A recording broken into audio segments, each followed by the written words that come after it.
Hey everybody, welcome back to Wild Speculations. I'm Daniel. I'm Scott. Not quite as dressed up today. Had to do a lot of maintenance work at the apartment complex where I work at, and it gave me an opportunity to show off my brand new Critical Role shirt, so. Ah. Maybe we should back up a little bit. Okay then. A little bit.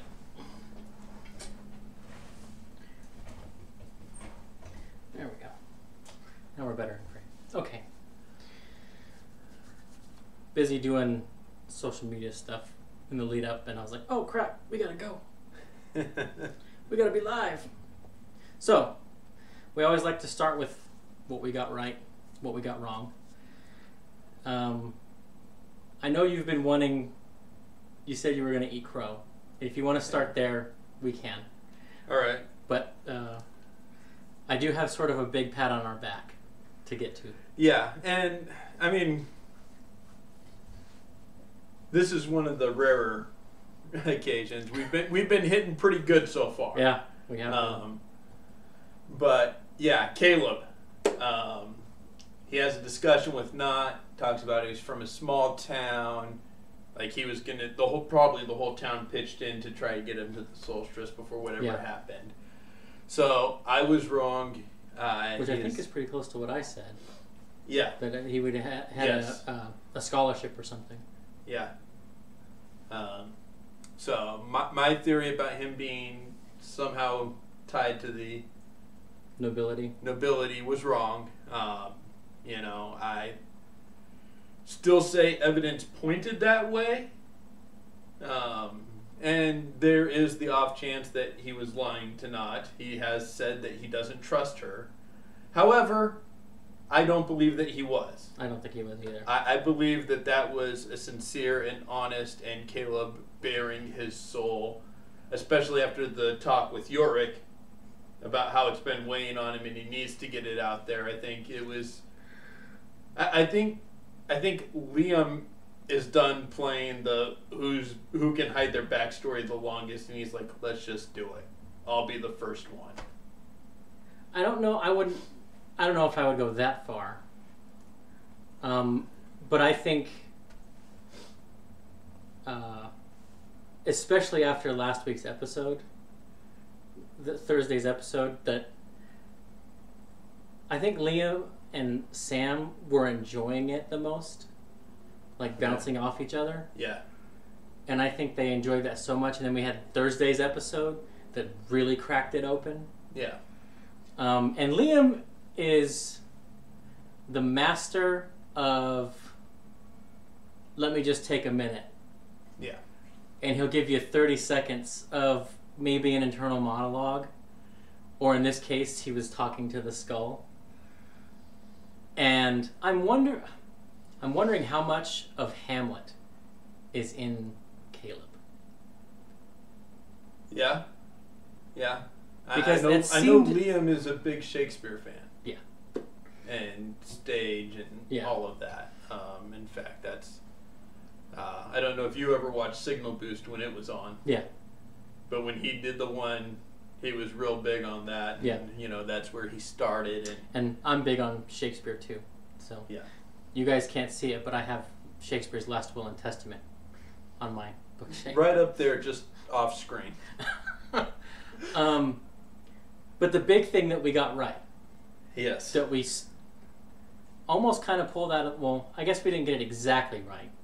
I'll preface this. Not exactly right, but damn close. We were an episode off. Yeah.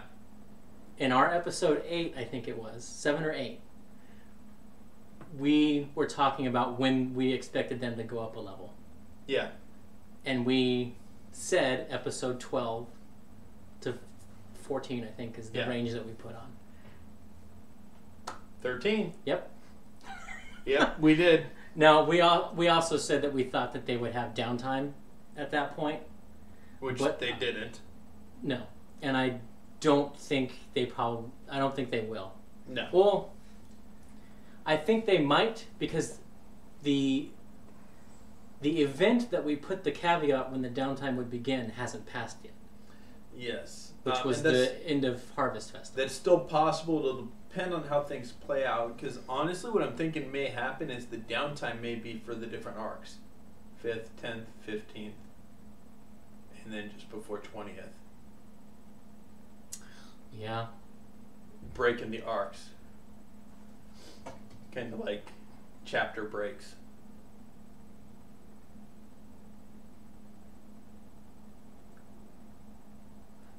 That's definitely a good spot for him. But yeah, no, you're probably right. Cause like I'm trying to think of where they can fit in downtime between now and 5th level, and I'm not seeing it. Yeah, no. So unless he plans for them to to get 5th level via the downtime. Yeah, or just after the festival. Yeah. Because in the first campaign they used Winter's Crest as that. Yeah, they did. Period. In both campaigns, really. Well, and that also coincided with the major story arcs and the tiers. So yeah. So yeah. Now I was going to. Well, I thought about doing some additional research. I haven't had the time. Into the significance of the dodecahedron. It is the largest of the platonic solids. Yes. Which those are all generally important in a lot of mythologies and a lot of magic systems. So I think that's part of like that design's not an accident on Matt's part. No. And the fact that it is made up of pentagons, yes, is also significant because the pentagram is a protective symbol in a lot of in a lot of magic systems. Yes. And so, and the fact that this artifact is is connected with the reincarnation of the drow, which he has said are rare in Exandria. He said they're rare in Exandria. It's so one of the things that hit me when he was talking and they were doing the interrogation, was he was talking about rebirth, the reborn, and Bo said, "You mean rebirth or reanimate?" Yeah. And I don't think she was right, but what it reminded me of, especially when he said there's more, and we get more. I mean, it's kind of off with we live multiple lifetimes with that. But I was wondering, what if it's like Singhorn and can go between another place and there, and they're trying to bring it back.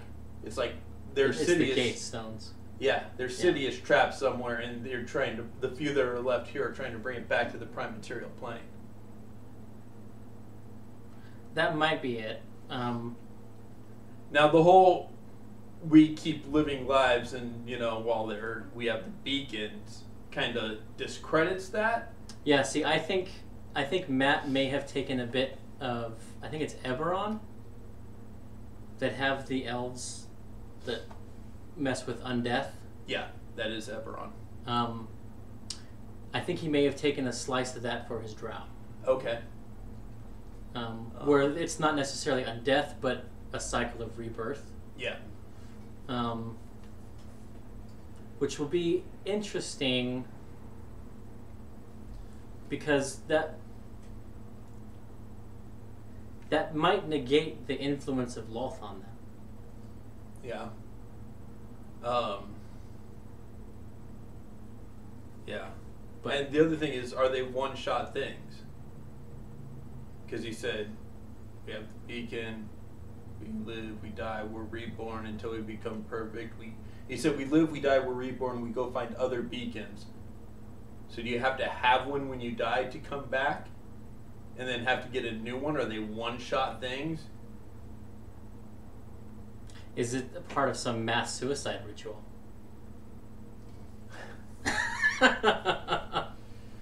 I mean, if we want to go out on a crazy limb. The Jonestown dodecahedron. But yeah, that's definitely out there. I don't know if it's necessarily. Or is it like the Dragon Balls? It can bring you back, but then it's scattered somewhere and you have to find one. Once you've used it. Okay. I just had a weird connection happen in my brain. You're welcome.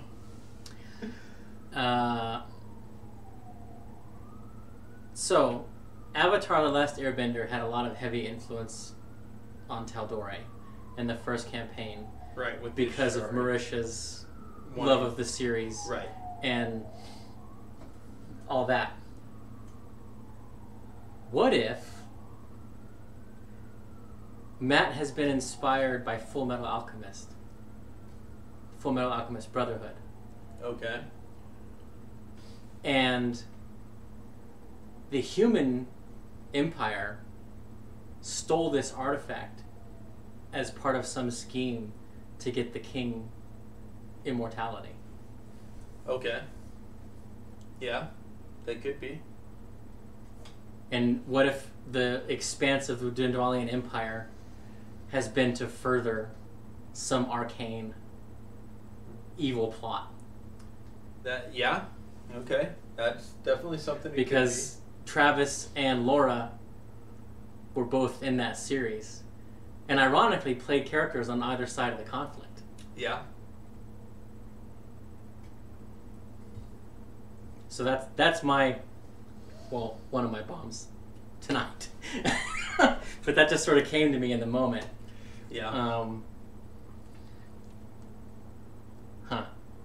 It'd be interesting. Another thing about the fight, real quick, just while we're here, and so that shadow ability, no idea what it was. So No. when he hit somebody and when he got hit, he would create one, but there could only be one at a time. Yeah. It could take a hit and it would dissipate, or it could make an attack and dissipate, or if he was hit, he could switch places with it, yeah. and it would take the hit. And I mean, could that have been a thing in the armor? In which case, they shouldn't have given that up. Right?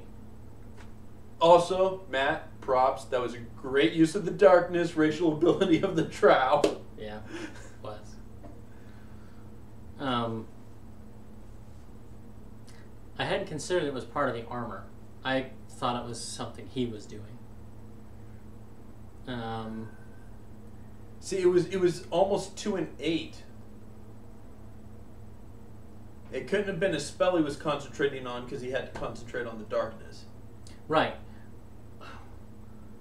So, I think... Maybe a Tal'Dorei specific invocation that we'll get in the Wild Mountain campaign setting?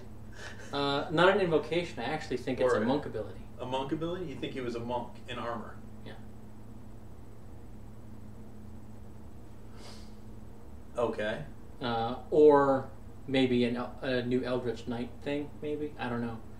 But, because it's very similar, it's sort of melding two different abilities. Like, Jester's invoke duplicity. He's got a copy of himself. Right. That can do things. Right. But he's also got something like the Misty Escape ability of the Archfey Pact. Right. Where he can transpose himself. See, and that's why I'm thinking maybe a Warlock feature, either invocation or feature, to a specific Warlock of Tal'Dorei. Yeah, maybe.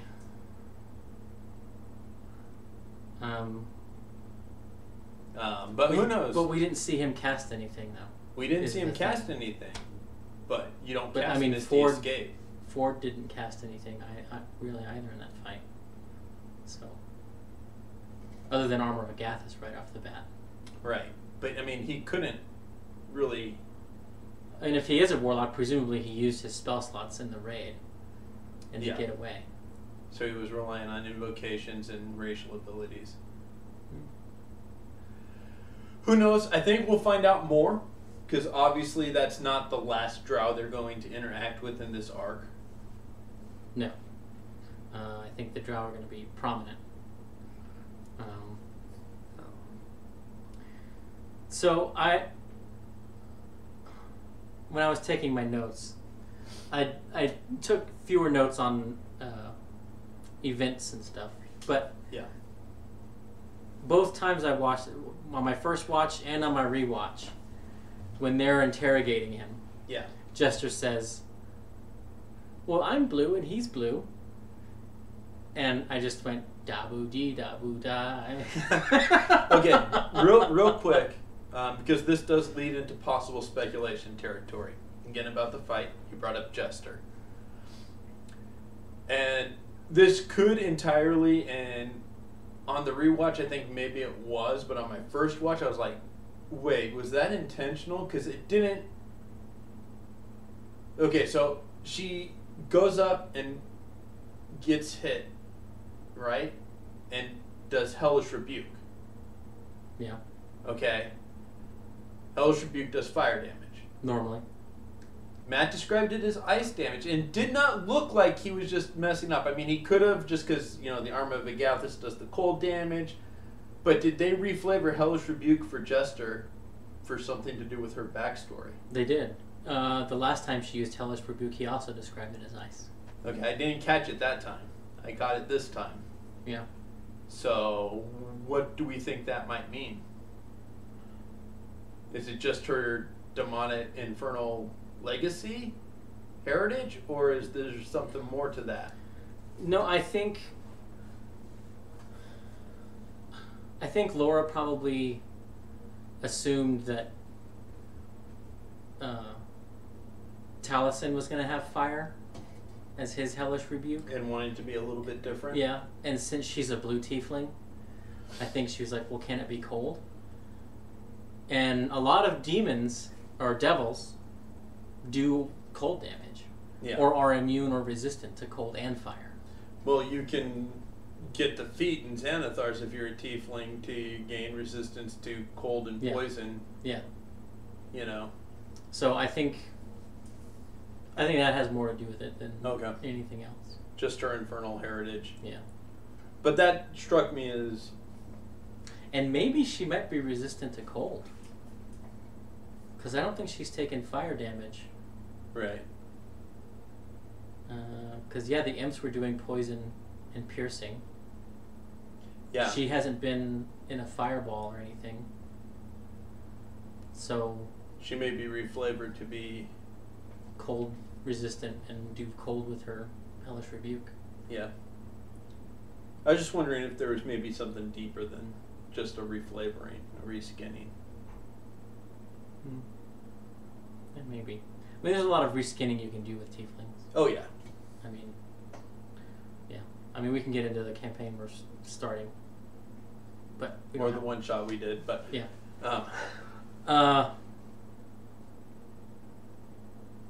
I think their handling of that whole situation was interesting to me.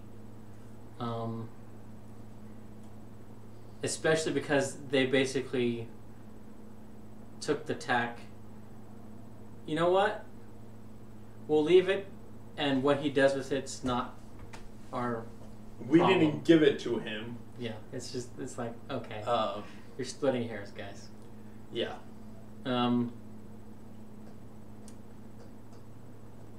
I find it also interesting that they wouldn't kill him. And even Bo, who was like belligerent, didn't bother to, because she could have killed him with one hit. Right. Well, she and Caleb had both talked pro killing him, but didn't actually do it. Yeah. Well, Caleb put it out on the line. He put it out on the line, and he made it sound like that was the preferable option. Because he wanted to take the device and didn't want him coming after them, which meant from his logical analysis. Not that he wanted to kill the guy, but it was the appropriate logical response to get what he wanted out of the situation. Yeah. The thing I found interesting, Ford, who just the episode previous got so pissed off about a scroll, was like, I don't think we should kill him, but you guys can do anything you want. I'm just going to walk over there and pretend I didn't see it. Yeah. Well, I think you can argue the leave no trace, but I think Caleb and Knott pretty much soundly defeated that leave no trace. They had left a ton of traces already. Against some of Knott's arguments, Sam used a little bit of metagame knowledge. He did. In that condemnation. Because Knott didn't know that Molly was seen. Right. Knott didn't know that they came in looking like the High Richter and a Crown's Guard. Well... No, she did, because they discussed doing that. They said, yes, we're going to do that while you guys go around the back. So she knew that was the plan. That's right, that's right. That's right. But, I mean, regardless, she's not wrong. The box had obviously been triggered. The seal was missing. The rug was destroyed and gone. Yeah. Yeah. Well, the real nail in their coffin is Laura's fault. Yeah.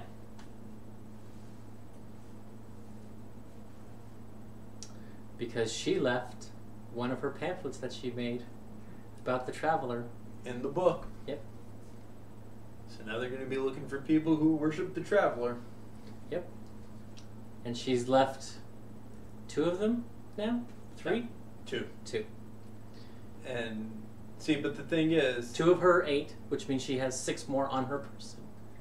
That brings me back to, I think that action was Ford and Caleb had kind of been switching off as the de facto leader. And there may be some unconscious to that, but I don't think that was the conscious choice. He didn't necessarily like Caleb's leadership style, so he's like, nope, I'm just going to take this on. And I think largely Knott/Sam is sort of using hindsight to defend the action. Like, look, shit went down in the first place. Shit really hit the fan in the second place. You can't blame him for taking it, even though he had attempted to take it before the shit hit the fan. True. Now, I think Travis, his level of respect for Caleb and Liam shot way up. Yeah. When he's like, he gathered everything together and Knott's like, by the way, I stole this for you. He's like, oh. And he cast Identify. The box isn't magical. Okay. Put the box down. Summon Unseen Servant. We're walking out. You're opening the box. Now, I was trying to figure out what spell that was that went off. And I don't think it's Cloud Kill. And I don't think it was Stinking Cloud, yeah, because that doesn't do damage. Right. And I can't think of anything off the top of my head that just does a cloud burst. Yeah. Yeah. Yeah, I'm not sure. Which brings up another good point that I wanted to talk about. Vis-a-vis what ability is this? What this, that, and the other thing? Is Matt is now GMing for Game Masters. Yeah. So I think this campaign we're going to see a lot more of Matt's creations. We're going to see a lot more of Matt's creations. We're going to see a lot more of things like the rug. Underused things. Here's how to be creative with it. Oh, yeah.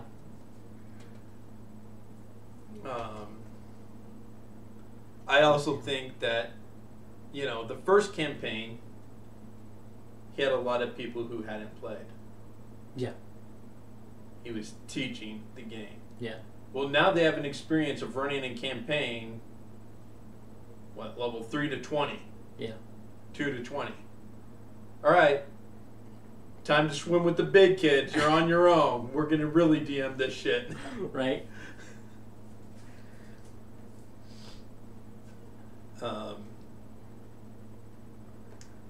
we had some more thread pulling it with the porn in the Jorhast versus the Empire. Because you can always trust porn to be true. I love Travis's line.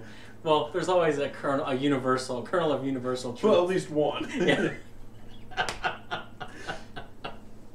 Did you notice the grin that Laura shot him when he said that? Yeah. Yeah. Now, predictions for next episode.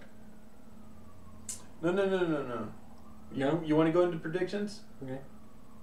I mean, because there's a couple of big things that lead to speculations that we haven't discussed. Go. One is Nott's conversation with the group, sans Caleb. Nott revealed that she sees herself as the parent figure in that relationship. Yeah. Which Sam had kind of alluded to I on a protect Talks. him. I guide him to become more powerful. She's a little fucking puppet master. She's playing dress up with her little creation. You know. Which will be interesting to see. It's like this the Batman villain ventriloquist with the dummy Scarface, where Scarface the dummy, the little unassuming, is actually the mastermind controlling the ventriloquist. Yeah.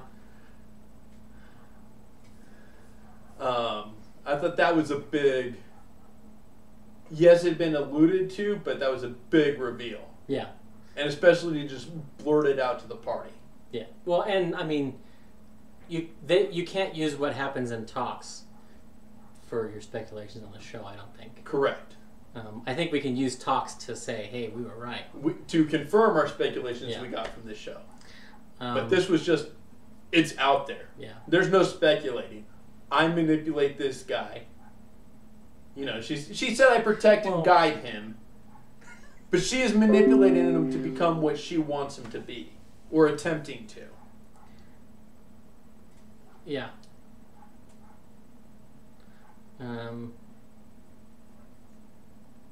For sure.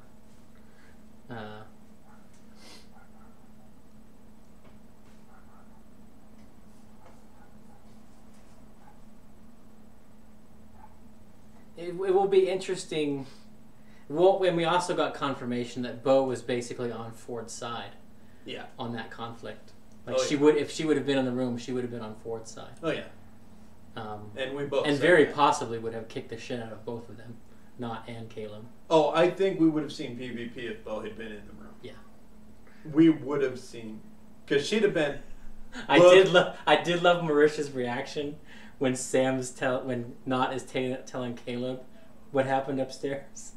Yeah. Jumping out of her chair. No, I know I'm not there. This is me reacting. Yeah, it's just like shh. And then we have Caleb's dufold talk with Yorick / talk with Nott. Yeah. I think he's on a fast track to revealing something. I think he's going to be revealing a lot. I think we're going to delve into some... And we've had two fairly intense showdowns for Caleb. Yeah. An actual showdown with Ford, and then this bear-all because he didn't want to hold it in anymore with Nott. Yeah. And that's where we find out that I was wrong. He's from a small town. Yeah. You know, and that's the part of the fun of speculating is being wrong. It's like part of the fun of role-playing is rolling the natural one. Yeah. Well, and so Caleb and Bo have their own showdown coming. Yes, they do. And Liam and Marisha both acknowledged it. Yes. So I'm thinking that's going to happen this week.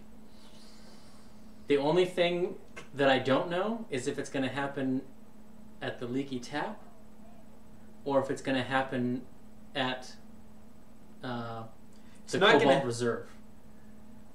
I think it's going to happen. Did you see... Well, Caleb's face, because it was Liam reacting as Caleb. In the interrogation? Why don't we just take him to the Cobalt Soul? What is this? I don't know it. Oh, they got a lot of knowledge. They have a bunch of spell books and relics. Yeah. He now wants in there. Mm-hmm. That's his new porn shop. Oh, yeah. Oh, yeah. So either in the Cobalt Reserve or trying to get her to get him into the Cobalt Reserve is where we're going to have that showdown. Yeah. After we have the showdown about Mollymawk. Yes, which is the third one. Or should we say Lucian? Yeah. Leave it to a Tabaxi to open his mouth at the wrong time with the wrong information. And that may be just personally from playing with Tabaxi, but not me myself, but other players. Well, it's always a danger when you're trying to keep secrets and you go to the people who know your secrets. Yeah. Although, Taliesin did seem genuinely perplexed as to why this guy was saying that. So there is a sliver of chance that he's got the wrong guy. I don't think so. I don't think that was a genuine perplex. I think that was, I don't want them to know. I'm going to act. Remember, these are actors, and he's actually a screen actor, not just a voice actor. Or he was confused that Matt would put this in front of everybody now and in this way. I do think he was a little that's how I confused read by it. Almost perturbed with Matt about that. So yeah, Tabaxi, you're alive, gives him a big hug. And I still think he wasn't the escaped slave. Back when he said this, I said, no, he's still part of the Claret Order, Blood Hunter, all this stuff. This guy knows him from that. Yeah. Or from one of his missions for that. Yeah. So it's a question of, is Lucian his real name? Or is Mollymawk his real name? Or are neither of them his real name? Or are both of them his real name? He's a tiefling. Lucian could be... Mollymawk could be his nickname. It's after a con artist in a movie that his grandpa was part of.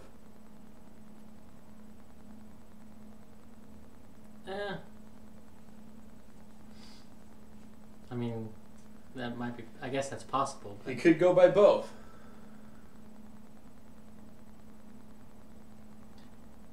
Yeah. So, do you think... And I know during the show, there was a lot of people in Twitch, in the chat, saying, Molly's the gentleman. No, he's not. No. He's probably never even met the gentleman. Although, interesting point, something that I thought of while I was on my rewatch. What if Claudia is the gentleman? And that's why she had to sell it, so she wouldn't be investigated when the bar got investigated. No. I don't think she's the gentleman. You think she's connected to the gentleman?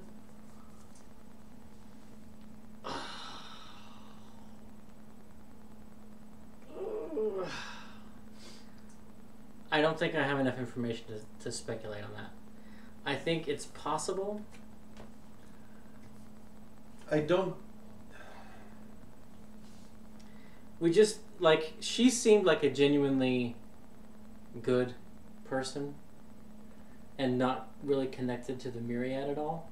Right, but there's no way she would need, like, it seems like a gross overreaction to the situation because, one, the Knights of Requital had already stopped meeting there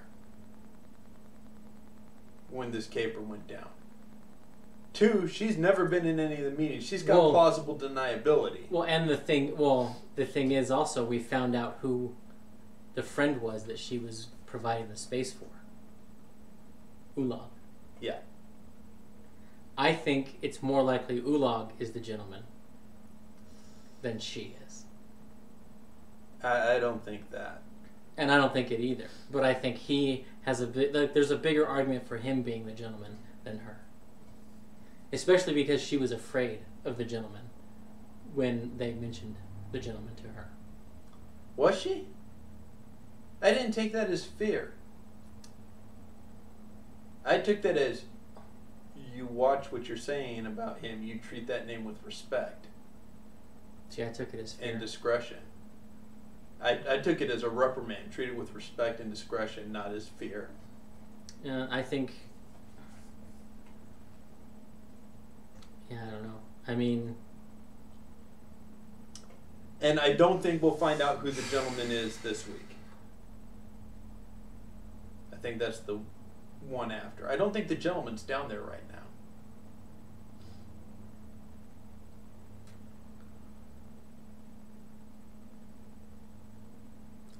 I'm 80% sure that the gentleman is there. He may be there. They may be there. Because I'm still not convinced that it's not a female. I am not going to say that they will discover it. Right. And that's more what I mean. Because when we were talking about Jester and Bo going to this place by themselves, right, that would be a very bad idea. Yes. They're not by themselves, but this still might be a very bad idea. Yeah. Well, you know, I just... Especially with Bo's it seems like too quick a reveal that it would end up being not as climactic and impactful if they reveal it this week. Here's my counter argument to that. Okay. They took the shortcut to get the information on the gentleman when they saved that guy in the sewers, and not did the thieves' cant and actually passed her persuasion check. That's true. That right there was the shortcut. That was a huge shortcut. So it's a matter of, are they able to figure out who the gentleman is and what the Myriad is doing in town? Because they don't even know that. Right. We know the Myriad is helping the bomb box poison one of their rivals. Yes. We know Lord Sutan is connected to the Myriad. Yes. And Matt confirmed, this may or may not have anything to do with the story, but Matt confirmed that that's the family that lost the Dawn Martyr. Yes. In the game of cards. Yeah. So it's going to be interesting, and potentially the boss fight for the Tier 1. Is the gentleman? Or Lord Sutan. And maybe Lord Sutan is the gentleman. Maybe. Or maybe the gentleman in the Myriad is the front for Lord Sutan. Yeah. Yeah. And that would put them at level 5 in time for downtime. With this. Yeah. Okay. I think the wizard in the monster manual is a CR 7 or 9, which a party of 8 or 7 level 5s should be able to take that. Yeah. Now, from what Matt was saying on Talks, if it becomes a raid the wizard's lair type of a match, it's gonna get ugly. Yeah. Also, okay, here's my wild speculation. Okay. And technically it probably should have been 2 episodes ago, but I'm saying it now. I think one of those 2 figures flying over the city was Lord Sutan. Oh, yeah. At this point, I would almost guarantee it. So, that's going to be interesting. Because it was reiterated to Bo when she took on the Cobalt Soul Monk. Yeah. Your job is to keep the powerful in check. Yeah. And Bo reiterated they're separate from the Empire.